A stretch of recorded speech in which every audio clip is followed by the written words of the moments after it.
2025년 12월 중국 70개 도시의 부동산 가격이 28개월 연속 하락했습니다. 평균 낙폭은 2.7%. 하지만 이건 시작에 불과합니다. 일부 지방 도시에서는 최고점 대비 25% 이상 폭락했습니다. 다윈그룹 기억하십니까?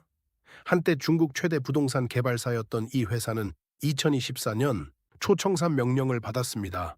빚이 얼마였는지 아십니까? 무려 300조 원입니다. 대한민국 1년 예산의 절반이 넘는 돈이죠. 이게 한 회사의 빚입니다. 비구이원도 마찬가지입니다. 중국 두 번째 대형 부동산 회사, 이 회사 역시 디폴트 선언을 했습니다. 그런데 여기서 끝이 아닙니다. 중국 지방정부의 숨겨진 빚이 얼마인지 아십니까?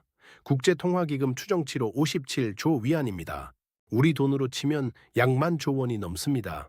지금 이 순간에도 중국 경제는 무너지고 있습니다. 그리고 그 충격파가 한국을 향해 오고 있습니다. 오늘 이 영상은 경고입니다. 중국 경제 붕괴가 한국에 미칠 5가지 충격을 정확하게 말씀드리겠습니다. 여러분, 중국은 한국의 최대 수출국입니다. 2025년 기준 한국 수출의 18.4%가 중국으로 갑니다. 여러분이 다니는 회사, 여러분이 투자한 주식, 여러분의 월급이 모두 중국과 연결되어 있다는 겁니다. 중국이 무너지면 한국도 같이 흔들립니다. 이건 과장이 아닙니다. 이미 시작됐습니다. 2025년 한국의 대중국 수출은 전년 대비 1.7% 감소했습니다. 그리고 대중국 무역 수지는 107억 달러 적자를 기록했습니다. 우리가 중국한테 돈을 벌기는커녕 오히려 손해를 보고 있다는 겁니다. 끝까지 집중해서 들어주십시오. 이 영상은 당신의 재산, 당신의 미래가 걸린 문제입니다. 도대체 무슨 일이 벌어지고 있는 걸까요? 지금부터 파헤쳐 보겠습니다. 준비하는 자만 살아남습니다. 첫 번째 충격, 수출 절벽입니다. 중국이 우리 제품을 사지 않으면 한국 경제는 어떻게 될까요? 답은 간단합니다. 무너집니다. 먼저 쉽게 설명드리겠습니다. 한국은 제조업 국가입니다. 우리는 물건을 만들어서 팝니다. 그런데 누가 제일 많이 사줬을까요? 바로 중국입니다. 반도체, 석유화학, 철강, 디스플레이, 이런 중간재를 중국이 사갔습니다. 중국은 이걸 가지고 완제품을 만들어서 전 세계에 팔았죠. 그런데 지금 중국이 물건을 만들지 않습니다. 왜냐고요? 중국 경제가 무너지고 있기 때문입니다. 중국 부동산이 무너지면서 건설이 멈췄습니다. 건설이 멈추면 철강이 필요 없습니다. 시멘트도 필요 없습니다. 석유화학 제품도 필요 없습니다. 구체적 숫자를 보여드리겠습니다. 중국 철강 수요의 55%가 건설업에서 나옵니다. 그런데 중국 부동산 투자가 2023년부터 급감했습니다. 신규 착공 면적이 전년 대비 20% 이상 줄었습니다. 이게 무슨 의미인지 아십니까? 한국 철강 산업이 직격탄을 맞는다는 겁니다. 포스코를 보십시오. 포스코 매출의 상당 부분이 중국으로 갔습니다. 그런데 중국 수요가 줄어들면서 포스코도 타격을 받고 있습니다. 철강 가격은 떨어지고 수익은 줄어듭니다. 석유화학은 어떻습니까? 롯데케미칼, SK이노베이션, LG화학. 이 회사들의 주요 수출 품목이 뭔지 아십니까? 플라스틱 원료, 합성수지, 각종 화학 제품입니다. 이게 다 어디로 갑니까? 중국입니다. 중국은 이걸 가지고 전자제품, 자동차 부품, 건축 자재를 만듭니다. 그런데 중국 제조업이 침체되면서 이런 원료 수요가 줄어들고 있습니다. 2025년 한국 석유화학 제품의 대중 수출은 전년 대비 감소했습니다. 반도체는 어떻습니까? 삼성전자와 SK하이닉스, 이 두 회사가 한국 수출의 25%를 차지합니다. 그런데 이 회사들의 주요 고객이 누구일까요? 중국입니다. 중국 스마트폰 제조사, 중국 가전 제조사, 중국 서버 업체들이 한국 반도체를 삽니다. 그런데 중국 내수가 무너지면서 스마트폰 판매가 줄었습니다. 가전 판매도 줄었습니다. 그러면 어떻게 됩니까? 반도체 수요가 줄어듭니다. 삼성전자와 SK하이닉스의 매출이 타격을 받습니다. 물론 지금은 인공지능 반도체 덕분에 그나마 버티고 있습니다. 하지만 중국이라는 거대 시장이 무너지면 장기적으로 한국 반도체 산업도 타격을 받을 수밖에 없습니다. 실제 사례를 하나 말씀드리겠습니다. 경기도 평택에 있는 중견기계 부품 회사 박 사장의 이야기입니다. 박 사장은 55세입니다. 20년 동안 회사를 키워왔습니다. 주요 고객사가 중국 자동차 부품 회사였습니다. 2022년까지만 해도 이 회사 매출은 연간 200억 원이었습니다. 직원은 50명, 안정적으로 잘 나가는 회사였죠. 그런데 2023년부터 변화가 시작됐습니다. 중국 고객사에서 주문이 줄어들기 시작한 겁니다. 처음에는 일시적인 현상이라고 생각했습니다. 코로나 여파겠거니 했죠. 하지만 아니었습니다. 2024년 매출은 150억 원으로 줄었습니다. 25% 감소입니다. 2025년에는 120억 원, 다시 20% 감소했습니다. 박 사장은 어쩔 수 없이 구조 조정을 했습니다. 직원 50명 중 15명을 내보냈습니다. 그래도 적자입니다. 왜냐고요? 고정비는 그대로인데 매출만 줄었기 때문입니다. 공장 임대료, 설비 감가상각비, 이자 비용, 이건 매출이 줄어도 똑같이 나갑니다. 박 사장은 지금 새로운 시장을 찾고 있습니다. 베트남, 인도, 동남아시아. 하지만 쉽지 않습니다. 새로운 고객을 찾는 데는 시간이 걸립니다. 인증도 받아야 하고 신뢰도 쌓아야 합니다. 그 사이에 회사는 계속 적자를 냅니다. 이게 바로 중국 경제 붕괴가 한국 기업에 미치는 영향입니다. 대기업만의 문제가 아닙니다. 중소기업, 자영업자 모두가 영향을 받습니다. 여러분 지금 당장 확인하십시오. 여러분이 다니는 회사의 중국 매출 비중이 얼마나 되는지. 만약 20%가 넘는다면 경고등이 켜진 겁니다. 회사가 타격을 받으면 구조조정이 시작됩니다. 그 첫 번째 타깃이 누구입니까? 사원, 대리급입니다. 두 번째 충격, 중국산 저가 제품의 역공세입니다. 여러분, 중국이 우리 제품을 안 사면 우리만 손해일까요? 아닙니다. 중국도 손해입니다. 중국 공장들이 물건을 만들어 놨는데 팔 데가 없습니다. 그러면 중국은 어떻게 할까요? 간단합니다. 전 세계에 싸게 팝니다. 덤핑입니다. 원가 이하로 팝니다. 손해를 보더라도 파는 겁니다. 왜냐고요? 안 팔면 공장이 문을 닫기 때문입니다. 지금 전 세계 시장에서 벌어지고 있는 일이 바로 이겁니다. 중국산 저가 제품이 쏟아져 나오고 있습니다. 철강, 석유화학, 배터리, 전기차, 태양광 모든 분야에서 중국산 제품이 한국산 제품보다 싸게 나옵니다. 구체적으로 보겠습니다. 철강부터 보죠. 중국 철강 기업들이 과잉 생산한 철강을 전 세계에 수출하고 있습니다. 가격은 어떻습니까? 한국산보다 10%에서 20% 쌉니다. 포스코가 만든 철강을 톤당 100만 원에 판다고 가정해 봅시다. 중국은 똑같은 품질을 80만 원에 팝니다. 구매자 입장에서는 어떤 걸 사겠습니까? 당연히 중국산을 사겠죠. 같은 품질인데 20% 싸니까요. 그러면 포스코는 어떻게 됩니까? 주문이 줄어듭니다. 매출이 감소합니다. 수익성이 악화됩니다. 그 다음은요, 구조조정입니다. 공장 가동률을 줄입니다. 직원을 줄입니다. 석유화학도 마찬가지입니다. 중국 석유화학 기업들이 과잉 생산한 제품을 전 세계에 쏟아냅니다. 롯데케미칼, LG화학, SK이노베이션 이 회사들이 다 타격을 받습니다. 배터리는 어떻습니까? 중국 CATL, BYD 이 회사들이 한국 배터리 기업들을 압박하고 있습니다. 가격 경쟁에서 한국이 밀립니다. 왜냐고요? 중국 정부가 보조금을 주기 때문입니다. 중국 정부는 자국 배터리 기업에게 엄청난 보조금을 줍니다.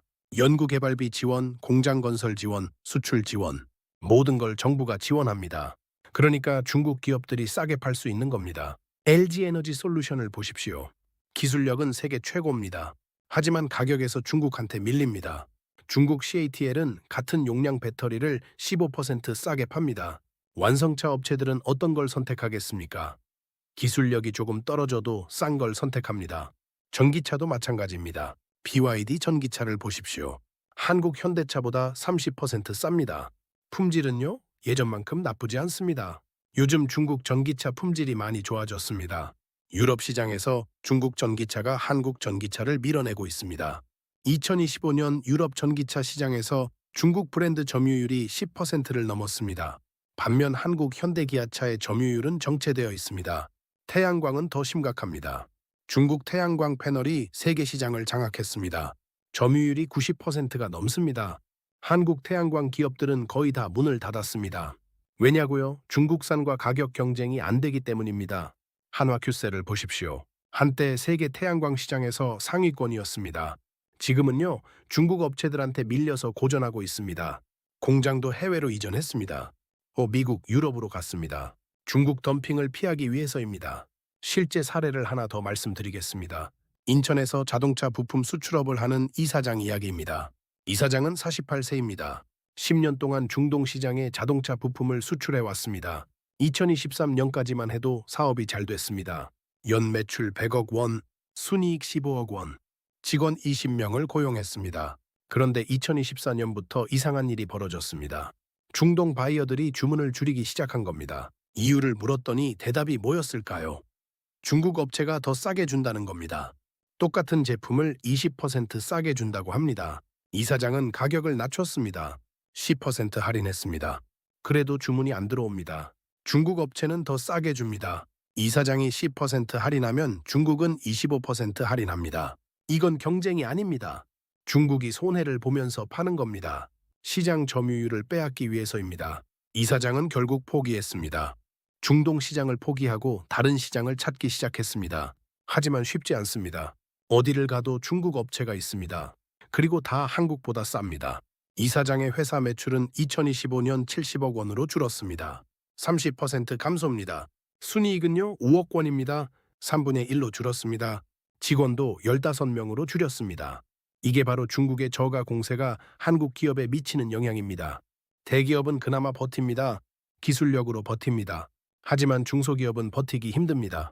가격 경쟁에서 밀리면 끝입니다. 여러분 확인하십시오. 여러분이 근무하는 회사가 해외 시장에서 중국 기업과 경쟁하고 있는지, 만약 그렇다면 대비하십시오.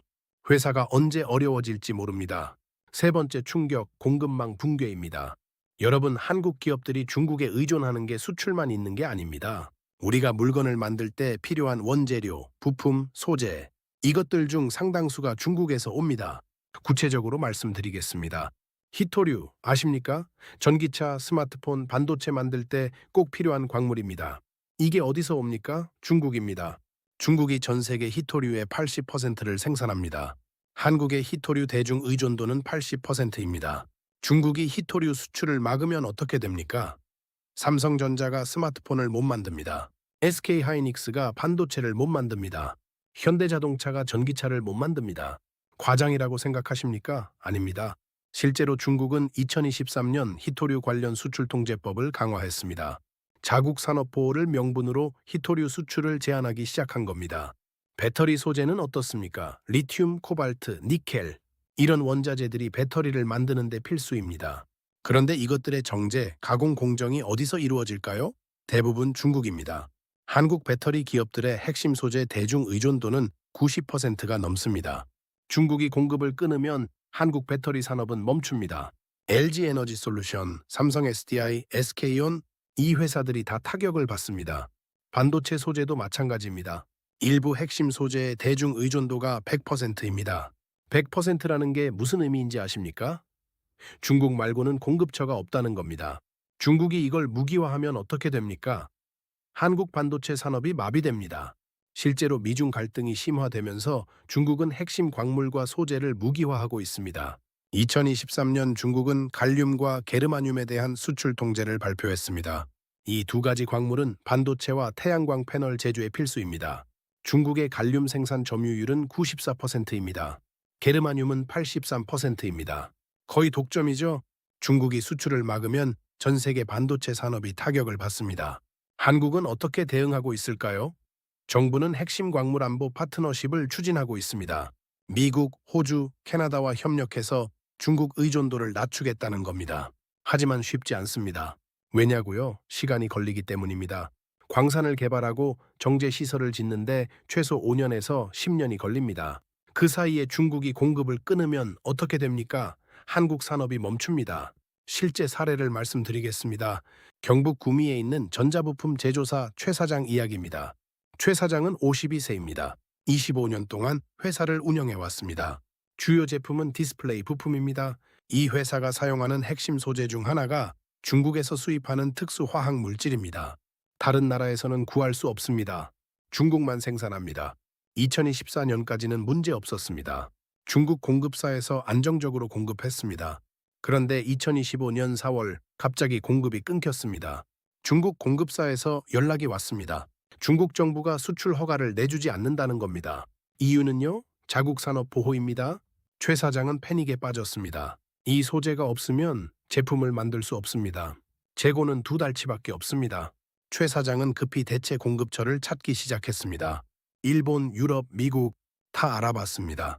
결과는요? 없습니다. 이 소재를 만드는 회사는 중국밖에 없습니다. 최 사장은 중국 공급사에 애걸했습니다. 가격을 더 주겠다고 했습니다. 기존 가격의 2배를 제시했습니다. 중국 공급사는 안 된다고 했습니다. 정부 허가가 안 나온다는 겁니다. 최 사장의 회사는 결국 3개월 동안 생산을 중단했습니다. 매출은 제로가 됐습니다. 직원들에게 월급은 줘야 하고 공장 임대료는 나가고 회사는 적재에 빠졌습니다. 다행히 6개월 후에 중국 정부가 허가를 내줬습니다. 생산을 재개할 수 있었습니다. 하지만 최 사장은 깨달았습니다. 중국에 의존하는 게 얼마나 위험한지.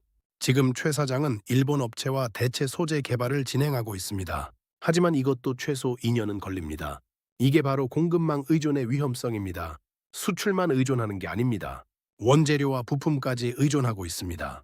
중국이 이걸 무기화하면 한국 산업은 마비됩니다. 여러분, 지금 당장 확인하십시오. 여러분 회사가 사용하는 핵심 소재와 부품이 어디서 오는지. 만약 중국 의존도가 높다면 대비책을 마련해야 합니다. 네 번째 충격, 금융시장 붕괴입니다. 여러분, 중국 경제가 무너지면 단순히 수출만 줄어드는 게 아닙니다. 금융시장도 흔들립니다. 주식, 채권, 부동산, 모든 자산 가격이 영향을 받습니다. 왜 그럴까요? 간단합니다. 중국 경제가 무너지면 한국 기업들 실적이 악화됩니다. 실적이 악화되면 주가가 떨어집니다. 주가가 떨어지면 시가총액이 줄어듭니다. 시가총액이 줄어들면 기업 가치가 하락합니다. 기업 가치가 하락하면 어떻게 됩니까? 투자가 줄어듭니다. 고용이 줄어듭니다. 소비가 줄어듭니다. 경제가 침체됩니다. 이게 악순환입니다. 구체적으로 보겠습니다. 코스피 지수를 보십시오. 중국 경제 지표가 나빠질 때마다 코스피도 같이 떨어집니다.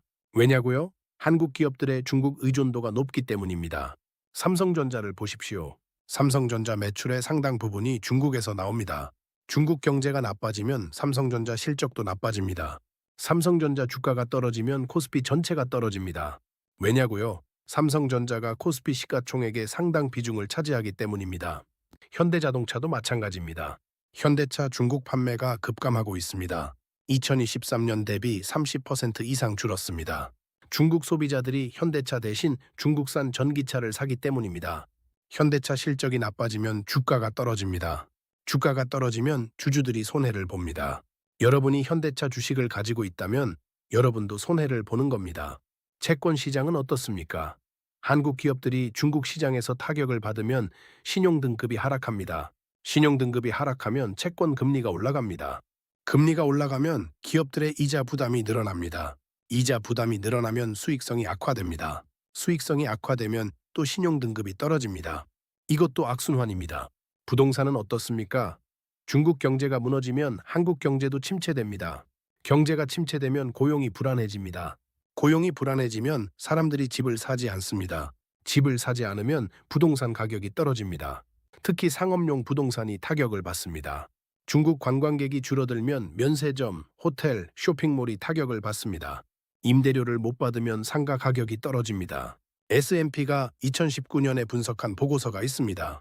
이 보고서에 따르면 중국 GDP가 9.6% 감소할 경우 한국 GDP는 6.8% 감소한다고 합니다. 세계에서 칠레, 대만에 이어 세 번째로 큰 타격입니다. 왜 한국이 이렇게 큰 타격을 받을까요? 중국 경제 의존도가 높기 때문입니다. 수출, 공급망, 관광, 투자 모든 분야에서 중국과 연결되어 있습니다. 실제 사례를 말씀드리겠습니다. 서울 강남에서 부동산 투자를 하는 김 씨 이야기입니다. 김 씨는 60세입니다. 평생 모은 돈으로 강남 상가를 샀습니다. 2020년에 20억 원 주고 샀습니다. 이 상가는 면세점 근처에 있습니다. 중국 관광객들이 많이 오는 지역이죠. 김 씨는 이 상가를 화장품 가게에 월 300만 원의 임대를 줬습니다. 1년에 3,600만 원 임대 수입이 들어옵니다. 수익률은 1.8%. 나쁘지 않습니다. 그런데 코로나가 터졌습니다. 중국 관광객이 사라졌습니다. 화장품 가게 매출이 급감했습니다. 임차인이 임대료를 못 냈습니다. 김 씨는 3개월치 임대료를 받지 못했습니다. 코로나가 끝나고 중국 관광객이 돌아올 줄 알았습니다. 하지만 돌아오지 않았습니다. 중국 경제가 나빠지면서 중국인들이 해외여행을 줄였기 때문입니다. 한한령도 완전히 풀리지 않았습니다. 화장품 가게는 결국 문을 닫았습니다. 김 씨는 새 임차인을 찾아야 했습니다. 하지만 쉽지 않았습니다. 중국 관광객이 없는데 누가 이 상가를 임대하겠습니까? 6개월 동안 공실이었습니다. 김 씨는 할 수 없이 임대료를 낮췄습니다. 300만 원에서 200만 원으로 낮췄습니다. 그제야 새 임차인이 들어왔습니다. 하지만 수익률은 1%로 떨어졌습니다. 더 큰 문제는 상가 가격이 떨어진 겁니다. 20억 원 주고 산 상가가 지금은 15억 원입니다. 5억 원 손해입니다. 김 씨는 팔지도 못합니다. 팔면 손해니까요. 이게 바로 중국 경제 붕괴가 한국 부동산 시장에 미치는 영향입니다. 직접적으로 보이지 않지만 간접적으로 큰 영향을 미칩니다. 여러분 확인하십시오. 여러분이 투자한 자산이 중국 경제와 어떻게 연결되어 있는지 주식, 채권, 부동산 모든 자산이 영향을 받을 수 있습니다. 다섯 번째 충격, 일자리 감소입니다.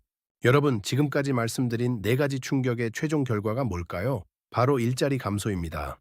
수출이 줄어들면 기업들이 구조 조정을 합니다. 공장 가동률을 줄입니다. 인력을 감축합니다. 신규 채용을 중단합니다. 결과는요, 실업률 증가입니다. 구체적으로 보겠습니다. 제조업부터 보죠. 한국 제조업 고용은 약 400만 명입니다. 전체 고용의 약 15%입니다. 이 중 상당수가 수출 기업에서 일합니다. 중국 경제가 무너지면 수출 기업들이 타격을 받습니다. 타격을 받으면 고용을 줄입니다. 400만 명 중 10%만 줄어도 40만 명입니다. 40만 명이 일자리를 잃는 겁니다. 서비스업은 어떻습니까? 중국 관광객이 줄어들면 면세점, 호텔, 식당, 관광업이 타격을 받습니다. 이 분야 종사자가 얼마나 될까요? 수십만 명입니다. 2025년 중국 관광객 수는 코로나 이전의 절반 수준입니다. 2019년에는 중국 관광객이 600만 명이었습니다. 2025년에는 300만 명입니다. 절반으로 줄었습니다. 중국 관광객 한 명이 한국에서 쓰는 돈이 평균 200만 원입니다. 600만 명이 오면 12조 원입니다. 300만 명이 오면 6조 원입니다. 6조 원이 증발한 겁니다. 6조 원이 증발하면 어떻게 됩니까? 면세점 매출이 줄어듭니다. 호텔 가동률이 떨어집니다. 식당 손님이 줄어듭니다. 관광버스가 놉니다. 가이드가 일을 잃습니다. 실제로 서울 명동, 동대문을 보십시오. 코로나 이전에는 중국 관광객으로 넘쳐났습니다. 지금은요? 한산합니다. 가게들이 문을 닫았습니다. 임차인이 나갔습니다. 건설업은 어떻습니까? 중국발 경기 침체가 오면 한국 경제도 침체됩니다. 경제가 침체되면 건설 경기도 침체됩니다. 건설사들이 신규 프로젝트를 중단합니다. 공사가 줄어들면 건설 노동자들이 일자리를 잃습니다. 한국 건설업 종사자는 약 200만 명입니다. 이 중 상당수가 일용직입니다. 일용직은 일이 없으면 바로 수입이 끊깁니다. 가족을 어떻게 먹여 살립니까? 실제 사례를 말씀드리겠습니다. 부산에서 용접 일을 하는 이 씨 이야기입니다. 이 씨는 55세입니다. 30년 동안 조선소에서 일했습니다. 숙련 용접공입니다. 한 달에 400만 원 정도 벌었습니다. 2023년까지는 일이 많았습니다. 조선소에 선박 주문이 밀려 들어왔습니다. 용접공이 부족할 정도였습니다. 이 씨는 잔업도 하고 특근도 했습니다. 한 달에 500만 원까지 벌었습니다. 그런데 2024년부터 일이 줄기 시작했습니다. 중국 조선소가 저가 공세를 펼치면서 한국 조선소 수주가 줄어든 겁니다. 중국 조선소는 한국보다 20% 싸게 선박을 만들어줍니다. 선주들은 어디에 주문하겠습니까? 당연히 싼 곳에 주문합니다. 한국 조선소 수주가 줄어들면서 이 씨의 일도 줄었습니다. 잔업이 없어졌습니다. 특근도 없어졌습니다. 한 달 수입이 300만 원으로 줄었습니다. 2025년에는 더 심해졌습니다. 조선소에서 구조조정을 한다는 소문이 돌았습니다. 이 씨는 불안했습니다. 55세의 일자리를 잃으면 어디서 일을 구합니까? 다행히 이 씨는 아직 해고되지 않았습니다. 하지만 언제까지 버틸 수 있을지 모릅니다. 이 씨는 주말에 아르바이트를 시작했습니다. 건설 현장에서 허드렛일을 합니다. 한 달에 100만 원 더 벌기 위해서입니다. 이게 바로 중국 경제 붕괴가 한국 노동자에게 미치는 영향입니다. 대기업 정규직은 그나마 버팁니다. 하지만 중소기업 노동자, 비정규직, 일용직은 직격탄을 맞습니다. 특히 40대 이상 중장년층이 타격을 받습니다. 이 연령대는 재취업이 어렵습니다. 일자리를 잃으면 생계가 막막해집니다. 자녀 교육비, 부모 병원비, 대출 이자 다 어떻게 해결합니까? 청년들도 마찬가지입니다. 기업들이 신규 채용을 중단하면 청년 실업률이 올라갑니다. 2025년 한국 청년 실업률은 6%입니다. 하지만 체감 실업률은 20%가 넘습니다. 중국 경제가 무너지면 이게 더 심해집니다. 청년들이 취업을 못하면 결혼을 미룹니다. 아이를 낳지 않습니다. 출산율이 더 떨어집니다. 이것도 악순환입니다. 여러분 확인하십시오. 여러분의 일자리가 얼마나 안전한지. 회사가 중국 경제 의존도가 높다면 언제든 구조조정이 올 수 있습니다. 미리 대비하십시오. 자, 그렇다면 우리는 어떻게 해야 할까요? 중국 경제 붕괴를 막을 수는 없습니다. 중국의 문제는 중국이 해결해야 합니다. 우리가 할 수 있는 건 우리 자신을 지키는 것뿐입니다. 세 가지 전략을 말씀드리겠습니다. 첫 번째 전략, 수출 시장을 다변화하십시오. 기업들은 더 이상 중국에만 의존해서는 안 됩니다. 미국, 유럽, 동남아시아, 인도, 중동, 새로운 시장을 개척해야 합니다. 정부도 이미 움직이고 있습니다. 2025년 한국 수출을 보십시오.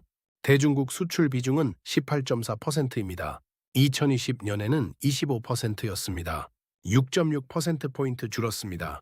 대신 어디로 갔습니까? 베트남, 인도, 미국, 유럽입니다. 베트남 수출은 628억 달러로 7.6% 증가했습니다. 인도 수출도 증가했습니다. 유럽연합 수출은 701억 달러로 3% 증가했습니다. 이게 바로 시장 다변화입니다. 한 시장에 의존하지 마십시오. 여러 시장에 분산하십시오. 중국이 무너져도 다른 시장이 받쳐줍니다. 기업 입장에서는 단기적으로 비용이 들어갑니다. 새로운 시장 진출에는 마케팅 비용, 인증 비용, 물류 비용이 듭니다. 하지만 장기적으로는 이게 생존 전략입니다. 정부는 중소기업들의 수출 시장 다변화를 지원하고 있습니다. 수출 금융, 마케팅 지원, 해외 전시회 참가 지원, 이런 프로그램들을 적극 활용하십시오. 두 번째 전략, 공급망을 다변화하십시오. 기업들은 더 이상 중국 원재료와 부품에만 의존해서는 안 됩니다. 대체 공급처를 확보해야 합니다. 히토류를 예로 들겠습니다. 중국 의존도가 80%입니다. 이걸 낮춰야 합니다. 어떻게요? 호주, 미국, 캐나다에서 히토류를 수입하는 겁니다. 한국 정부는 이미 핵심 광물안보 파트너십을 추진하고 있습니다. 미국, 일본, 호주, 캐나다와 협력해서 핵심 광물 공급망을 구축하는 겁니다. 기업들은 이런 정부 정책을 적극 활용해야 합니다. 배터리 소재도 마찬가지입니다. 포스코는 아르헨티나에서 리튬 광산을 개발하고 있습니다. 고려아연은 호주에서 니켈 광산을 개발하고 있습니다. 중국 의존도를 낮추기 위해서입니다. 이게 쉽지 않습니다. 시간도 걸리고 돈도 많이 듭니다. 하지만 안 하면 어떻게 됩니까? 중국이 공급을 끊으면 기업이 멈춥니다. 장기적으로 투자할 가치가 있습니다. 세 번째 전략, 기술 경쟁력을 높이십시오. 중국과의 가격 경쟁에서는 이길 수 없습니다. 중국이 항상 더 싸게 팝니다. 그렇다면 어떻게 해야 합니까? 기술로 이겨야 합니다. 삼성전자를 보십시오. 메모리 반도체에서 중국보다 10년 이상 앞서 있습니다. 그래서 중국이 덤핑을 해도 삼성전자는 버팁니다. 기술 격차가 있기 때문입니다. SK하이닉스도 마찬가지입니다. 고대 역폭 메모리 분야에서 세계 최고입니다. 중국이 따라오려면 최소 5년은 걸립니다. 이 격차를 계속 유지해야 합니다. 배터리도 마찬가지입니다. LG에너지솔루션, 삼성 SDI. 이 회사들은 고용량, 고안전성 배터리 기술에서 앞서 있습니다. 중국 CATL이 가격에서는 이기지만 기술에서는 밉니다. 이 격차를 유지하고 확대하려면 연구개발에 투자해야 합니다. 정부도 지원하고 있습니다. 국가 전략 기술로 반도체, 배터리, 바이오를 지정했습니다. 세제 혜택, 금융 지원을 해주고 있습니다. 기업들은 이런 지원을 활용해서 기술 개발에 투자하십시오. 당장은 비용이 들지만 장기적으로는 생존의 열쇠입니다. 개인 차원에서는 어떻게 해야 할까요? 세 가지 말씀드리겠습니다. 첫째, 현금을 확보하십시오. 경제 위기가 오면 현금이 가장 중요합니다. 자산의 20에서 30%는 현금으로 보유하십시오. 예적금, 머니마켓 펀드, 언제든 찾을 수 있는 형태로 보유하십시오. 왜냐고요? 위기 때는 현금이 왕입니다.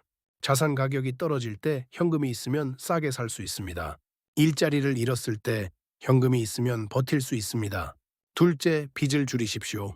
특히 변동금리 대출을 조심하십시오. 경제 위기가 오면 금리가 오를 수 있습니다. 금리가 오르면 이자 부담이 늘어납니다. 지금 당장 대출 상환 계획을 세우십시오. 여유 자금이 있으면 대출부터 갚으십시오. 특히 신용카드 돌려막기, 마이너스 통장 한도, 이런 고금리 대출은 최대한 빨리 갚으십시오. 셋째, 새로운 기술을 배우십시오. 일자리가 불안한 시대입니다. 한 가지 기술만 가지고는 평생 먹고 살 수 없습니다. 계속 배워야 합니다. 인공지능, 데이터 분석, 디지털 마케팅, 이런 새로운 기술을 배우십시오. 온라인 강의도 많습니다. 정부 지원 프로그램도 많습니다. 주말에 시간을 내서 배우십시오. 왜냐고요? 구조조정이 왔을 때 살아남으려면 경쟁력이 있어야 합니다. 새로운 기술이 있으면 이직도 쉽고 재취업도 쉽습니다.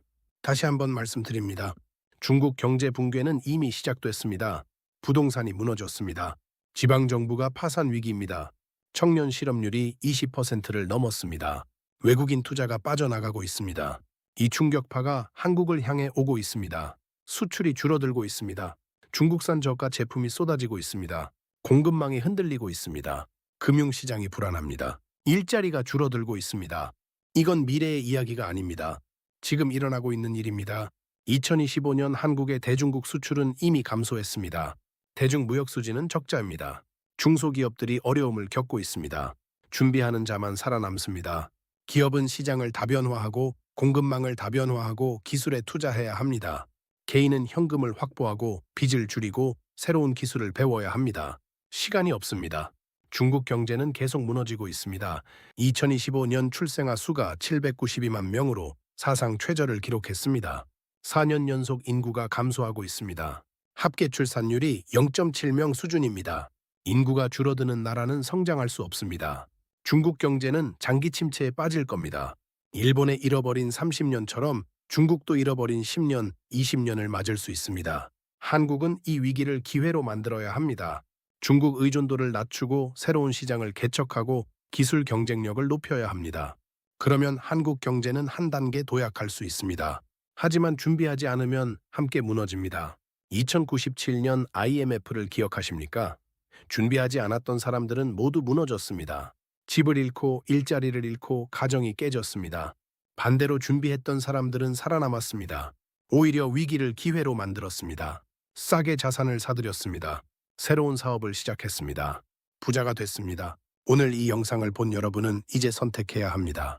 준비할 것인가 아니면 설마 하며 살 것인가? 중국 경제는 무너지고 있습니다. 한국도 영향을 받고 있습니다. 이건 사실입니다. 준비하십시오. 지금 이 순간부터 시작하십시오. 현금을 확보하십시오. 빚을 줄이십시오. 새로운 기술을 배우십시오. 여러분이 다니는 회사의 중국 의존도를 확인하십시오. 대비책을 마련하십시오. 시간은 기다려주지 않습니다. 위기는 조용히 그러나 확실하게 다가오고 있습니다. 준비하는 자만 살아남습니다. 당신의 미래는 당신이 지켜야 합니다.